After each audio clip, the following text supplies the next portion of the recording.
Hi, I'm Amiel, and you're watching a free video courtesy of AwakeningTheTruthWithin.com.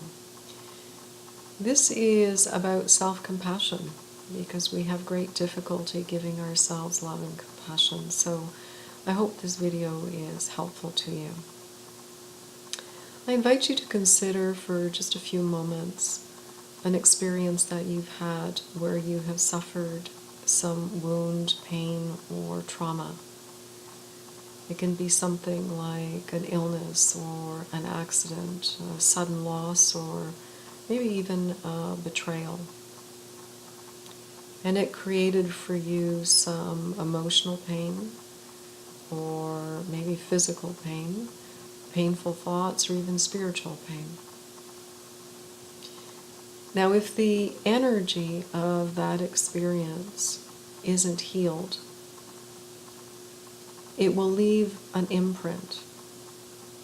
And what can linger is anything at all, whether it's anger or sadness or guilt, regret, or even confusion about what the experience was about and why it happened.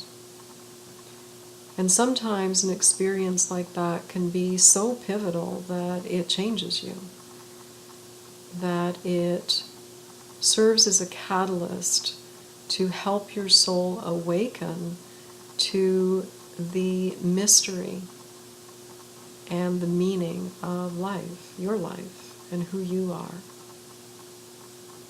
So it can sometimes take conscious healing, bringing awareness to that experience, to be able to let go of the pain and keep the learning, or simply let go of the pain and feel peace about it.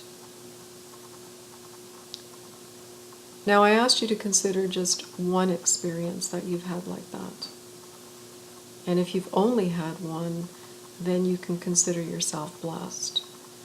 Because we all know that many people have multiple experiences in their lifetime that can create pain and trauma.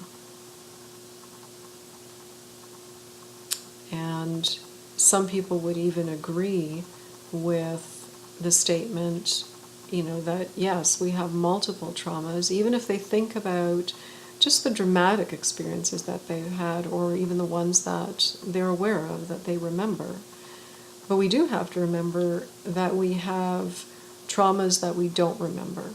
We have also secondary losses. We have experiences early in our childhood that create pain and shame. And then we have those that we absolutely don't have any recollection of. For example, something like birth trauma. And so unless we're actually bringing some awareness to them, that trauma, as I say, lingers in the energy body. So now we have trauma upon trauma. We've got multiple traumas. But bear in mind that you haven't just lived one lifetime. You've lived multiple incarnations, and there is a high probability that in every single one of those lifetimes you have suffered other traumas,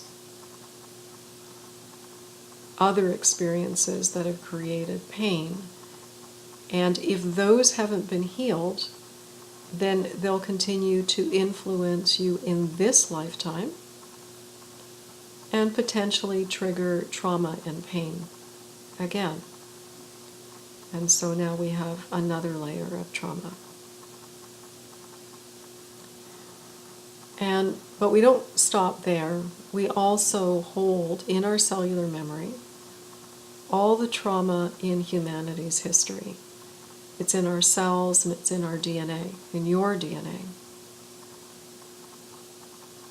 So now you also have trauma through the collective consciousness that has potential to trigger you. And all these traumas, particularly that from the collective, the pain in the collective consciousness, that can start to stir if you are having a spiritual awakening in the early stages of your spiritual journey. You may not remember them clearly, but certainly you may start to feel the imprint of them. You may feel the triggering from them.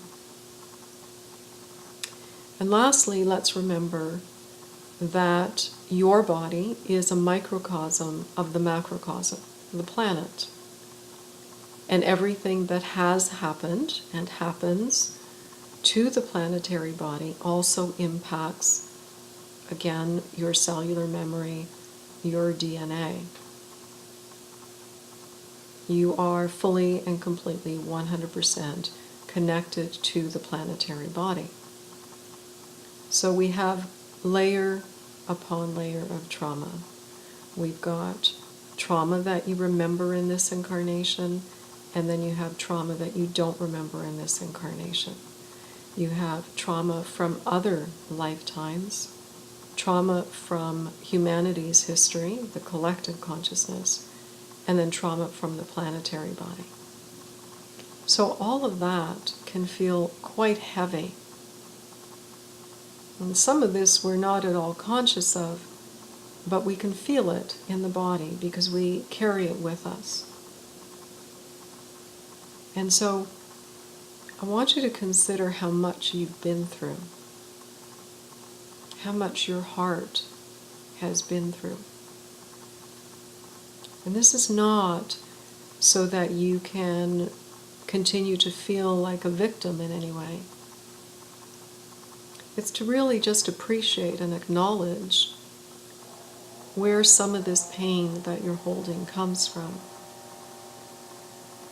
And to remember that all of this still, sometimes, despite all this, that we can judge ourselves, criticize ourselves, hold ourselves to high standards, and even have sometimes unrealistic expectations. We don't forgive ourselves. Or even in the case of trauma, we may just tell ourselves to just get over it. And yet it's painful. So this is serving as a reminder, and I hope it's a helpful one, to understand that if you have been through this much, that how can you not give yourself compassion? How can you give yourself anything but compassion? So I hope that you remember this the next time you have an experience in this life where something causes you hurt or pain and you're particularly hard on yourself, or you're just telling yourself to get over it. Be peace with yourself, be gentle with yourself. It's only the healing compassion, the gentle compassion, that can truly heal all this trauma. So I hope this is helpful. If you feel that you need support to help you release any pain, or even to just deepen the compassion and love you have for yourself, please visit my website. I wish you much peace and many blessings.